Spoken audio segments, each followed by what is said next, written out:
So I want to ask you a personal question Mm-hmm. now.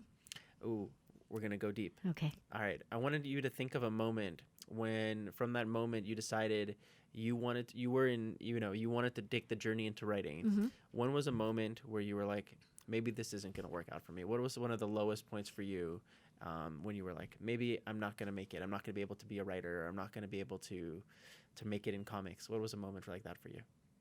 I mean, I kind of feel like that's every day. You're not the only person with that answer. Yeah. I feel like people who are, to me, I consider you incredibly successful. And there's people like that who have been like, it's just part of Yeah. going and making comic books. Yeah. I mean, that's a hard question. Let me answer it like this. I do a lot of school visits because, I write for kids.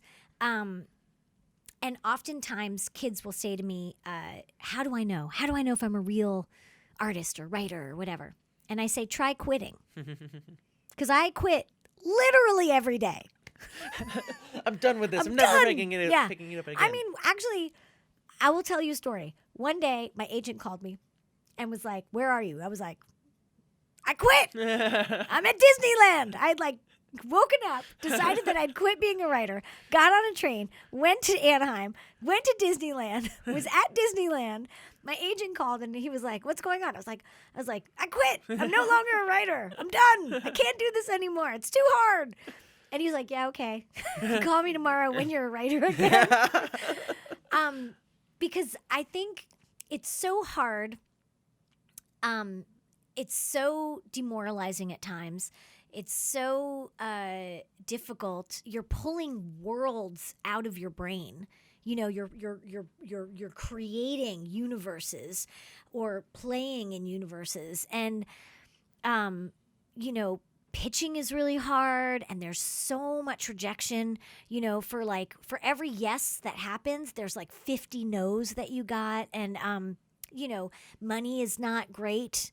And there's ups and downs, and it's feast or famine, and it's just not for the weak of heart. I really think that being an artist of any kind it's a calling.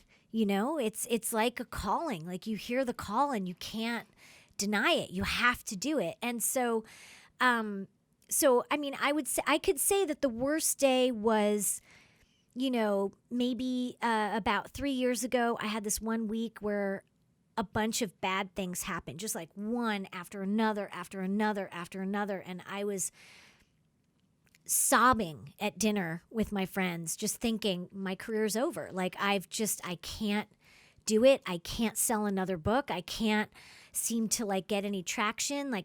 Everything is finished. And to top it all off, I hadn't gotten a check, so I only had $20 to my name for I felt 6 months, but it was a few weeks. And I just thought, this is too hard, and yet I woke up that next Monday and, went to work.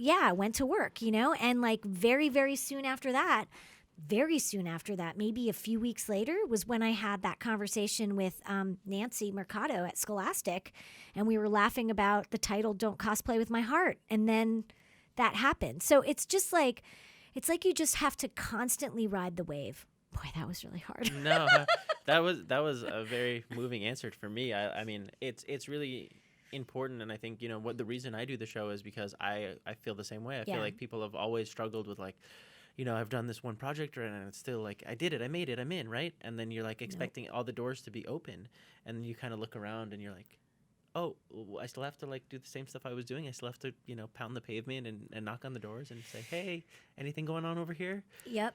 And it's a very true thing. Yep. I think the other thing, too, is that what people forget is they're like, oh, but Cecil, you've written 18 books. Mm-hmm. You know what you're doing. It's like, yeah, but every single book is a whole new journey. Yeah. And I don't know if I can write that story. Yeah. I mean, now I know I could write the other story that's already published, but can I write this new story? I don't know. I mean, I'm writing Female Furies now, mm-hmm. right, for DC. And,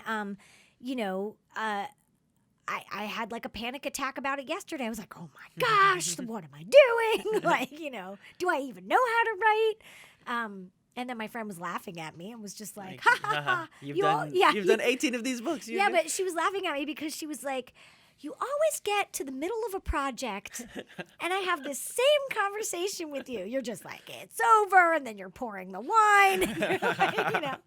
And she was like, you're at this part, right? She was like, that means everything's on schedule. And I was like, shut up. You're like, it'll be fine, okay. No, I'm like, this time it's different. This time it really might not work out. You know, it's always like that. But yeah. I mean, the only thing I feel confident about now is that I know that I can finish something. Yeah.